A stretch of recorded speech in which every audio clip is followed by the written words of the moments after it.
बिल्कुल, आतंकवाद पर कोई समझौता करने के लिए भारत तैयार नहीं है, ये दो टूक अल्फाजों में बता दिया गया है। ब्रिगेडियर शरदेंदु, किस तरह से आप देखते हैं भारत के इस रुख को, और जिन बातों का ब्रिक्स के मंच पर आतंकवाद को लेकर, टेरर फंडिंग को लेकर जिक्र किया गया, उसमें मैसेज सिर्फ पाकिस्तान नहीं बल्कि कई मौकों पर पाकिस्तान का साथ देने वाले चीन पर भी साफ तौर पर उसके लिए भी एक मैसेज मुझे तो नजर आता है। आप कैसे देखते हैं?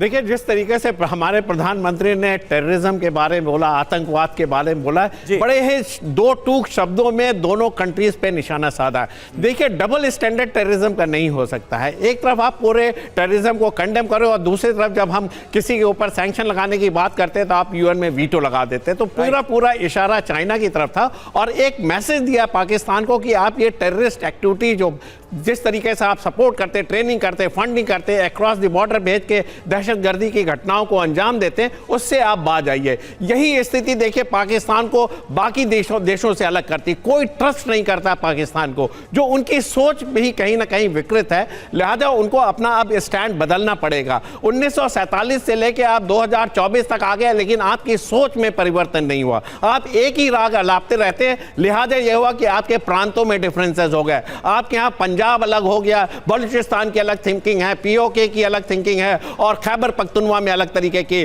बातें की जाती। तो आप कहां रह गए? आप अपने आर्थिक मुद्दों में उलझ के रह गए, आप अपने प्रादेशिक मुद्दों में रह गए और वर्ल्ड में आप कोई साख नहीं दे पाए। और आपकी रेपुटेशन बड़ी एक टेररिस्ट कंट्री की, जो टेररिस्टों को पनाह देता और टेररिस्ट एक्टिविटीयों में इन्वॉल्व होता है। तो कैसे आप ब्रिक्स में आ सकते हैं? आपको तो कोई स्टेटस नहीं मिला। हालांकि आप बहुत दिन से कोशिश कर रहे हैं कि ब्रिक्स में आपकी एंट्री हो, जिससे कि आप इस फोरम का भी इस्तेमाल करें हिंदुस्तान के केस बोलने में, लेकिन आपकी एंट्री होती नहीं दिख रही है। और आपको एक बार रीलुक करने की जरूरत है। जैसा आप बार बार कहते हैं कि सोच बदलनी है, सोच पाकिस्तान को बदलनी है, क्योंकि आपकी सोच भी बदलनी होगी सर, और काम भी आतंकवाद को बढ़ावा दिया और उसी की फसल आज आपकी डेट में काट रहे हैं। इनको अपने काम भी बदलने होंगे, क्योंकि सबसे ज्यादा अगर देखा जाए तो नुकसान पाकिस्तान का ही हो रहा है। पूरी दुनिया में कैसे वो अलग थलग पड़ जाते हैं अचानक से, ये वो खुद देख रहे हैं, लेकिन फिर भी ये बात है कि डिनायल मोड में। संजय सोई सर, सवाल ये है कि चीन, रूस, भारत के साथ इस तरह से खड़े नजर आए ब्रिक्स में, पाकिस्तान की लीडरशिप, उसकी फॉरेन पॉलिसी, उसकी डिप्लोमेसी के लिए ये कितना बड़ा झटका है और क्या लेसन्स हैं पाकिस्तान के लिए? नहीं, बिल्कुल रवि, ये एक हकीकत है। हकीकत को पाकिस्तान जितनी जल्दी समझ ले उतना अच्छा रहेगा। और जैसा कि अभी इरशाद साहब बता रहे थे कि मोहब्बत और भाईचारा और पुराने बिछड़े भाई, यही बात अगर अपनी सोच में ले आए, क्योंकि वो कहते कुछ है करते कुछ है। जो मोदी जी ने कहा दोहरे मापदंड, ये दोहरे मापदंड वाली बात बिल्कुल सच निकल के आती है।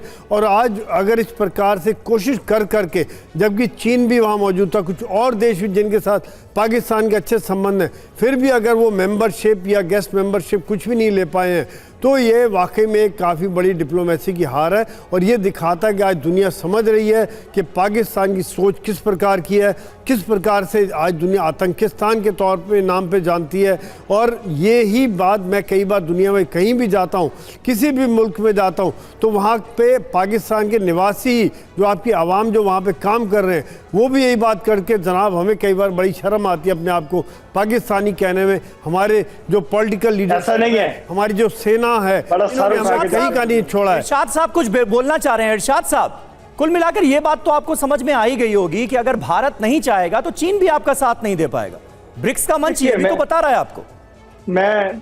आप देखें, ब्रिक्स के से अलहदा बात कीजिए। आप दहशतगर्दी की बात कर रहे हैं, आप बात कर रहे हैं कि हम मुल्क अलहदा खड़े हैं। आप देखिए, कभी मेरे प्यारे मुल्क पाकिस्तान के एम्बेसडर को नंगा करके किसी मुल्क से भेजा गया दहशतगर्द कह करके? आपके मुल्क के एम्बेसडर्स को भेजा गया कनाडा से दहशतगर्द का पूरा एक फर्रा हाथ में पकड़ा करके सर्टिफिकेट दे दिया गया कि आप दहशतगर्द हो, आप हमारे मुल्क में रहने के काबिल नहीं हो। आप मुझे कोई एक सबूत दीजिए, कोई एक मिसाल दीजिए कि पाकिस्तान के किसी एम्बेसडर को या उसके लोगों को किसी मुल्क से ऐसे निकाला गया हो, ऐसा धुतकारा गया हो, जैसा कि आपके एम्बेसडर को और आपके लोगों को कनाडा से निकाला गया। देखें, ब्रिक्स में इंशाल्लाह हम आ जाएंगे। आपका जवाब देना चाह रहे हैं? देखिए मैं ही कहूंगा, ये जिक्र कर रहे हैं, इरशाद साहब बोल लिया ना, मैं जिक्र कर रहा हूँ। ठीक है, आपने बोल लिया ना। और कनाडा अभी तक कोई सबूत नहीं दे पाया, ये आपको पता है बहुत अच्छे से। पूरा विवाद क्या है ये भी आपको बहुत अच्छे से पता है, लेकिन आप क्या प्रोपेगेंडा करने की कोशिश कर रहे हैं, उस पर सचदेव साहब रिएक्ट करना चाह रहे हैं, फॉर्मर डिप्लोमेट। सुनिएगा। सर्टिफिकेट लेकर आए ना, बस सचदेव सर, हमें किसी का सर्टिफिकेट तो नहीं चाहिए, लेकिन कनाडा के प्रधानमंत्री खुद ही कह चुके हैं अपनी संसद में और अपने कोर्ट में कि उनके पास कोई पुख्ता सबूत इस बारे में नहीं है। और भारत ने अपने डिप्लोमेट्स को खुद ही विड्रॉ किया है, क्योंकि उनकी सुरक्षा में कूच हो रही थी, उनकी सुरक्षा पूरी तरह से सुनिश्चित नहीं की जा रही थी। उनके खिलाफ उनके कत्ल के लिए इनाम का ऐलान किया जाता था गुरुद्वारों से, और पोस्टर लगाए जाते थे वांटेड किल्ड। हमारे एक जहाज़ को 1985 में गिराया गया था और कनाडा के लोग उसमें मतलब मुलवसित थे, लेकिन फिर भी उन लोगों ने उसकी पूरी तहकीकात नहीं की और आज तक वो किस्सा लटका हुआ है। उसका कोई दोषी नहीं है और दोषियों को के बारे में जो भी मालूमात थी उनको मिटा दिया गया है कैनेडियन सीक्रेट सर्विस की तरफ से। तो इस तरह की बातें ला करके मेरे ख्याल से कोई भी सबूत आप नहीं दे पा रहे हैं।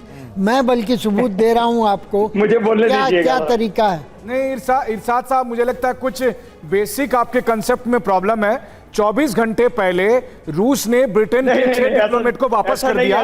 मैं 1 मिनट में जोड़ देता हूं आपको, फिर आप बताइए। 24 घंटे पहले रूस ने 6 डिप्लोमेट ब्रिटेन के उनको एक्सपेल कर दिया। ब्रिटेन ने रूस के डिप्लोमेट को एक्सपेल कर दिया। रूस ने अमेरिका के डिप्लोमेट को एक्सपेल कर दिया था। तो इसका मतलब क्या है कि अमेरिका टेरर कंट्री है, ब्रिटेन टेरर कंट्री है या रूस टेरर कंट्री है? देखिए, डिप्लोमेसी ऐसे नहीं चलती। तभी तो हमने आपको कहा पॉलिटिक्स का ABC भी अगर पाकिस्तान को नहीं पता होगा तो पाकिस्तान के तमाम नेता और तमाम लोग यही बात समझेंगे। अगर किसी डिप्लोमेट को भेजा जा रहा है, इसका मतलब ये नहीं है